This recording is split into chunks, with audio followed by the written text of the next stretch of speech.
আমরা সর্বদা সজাগ থাকবো। জাতীয় ঐক্য, ধর্ম, মত নির্বিশেষে আমরা একতাবদ্ধ থাকবো। বাইরের কোন শক্তি যেন আমাদের মধ্যে বিভেদ সৃষ্টি করতে করে ফায়দা করতে না পারে, সে ব্যাপারে আমরা অতন্য প্রহরীর মতো দায়িত্ব পালন করব। ইনসাফ ও বিপ্লবের চেতনা, ২৬-এর বিপ্লবের চেতনাকে ধারণ করে আমরা আমাদের বাংলাদেশ করব,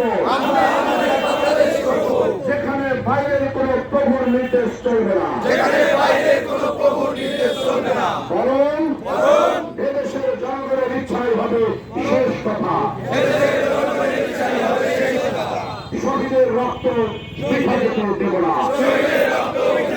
হাদির জীবন নিয়ে কিন্তু ইনসাফ কায়েম করা বন্ধ করা যাবে না, কারণ বাংলার প্রত্যেকটি ঘরে ঘরে লক্ষ লক্ষ হাদি জন্ম নিয়েছে। এদেশকে দেশের স্বাধীনতা, সার্বভৌমত্ব এবং এদেশ থেকে আধিপত্যবাদকে দূর করার জন্য আমরা সজাগ রয়েছি।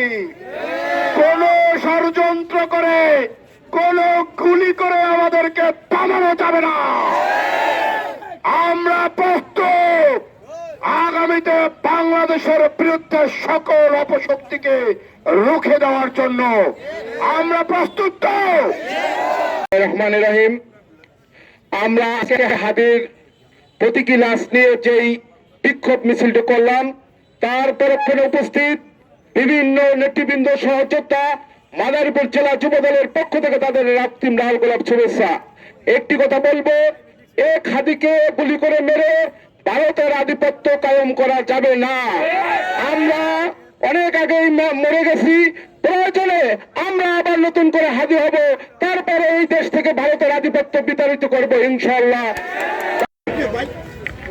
আমি শুধু একটা স্লোগান করতে চাই, শুধু 1 মিনিটের জন্য সবাই ধরবেন।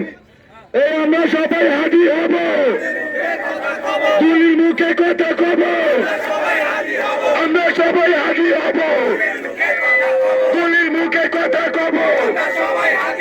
ধন্যবাদ।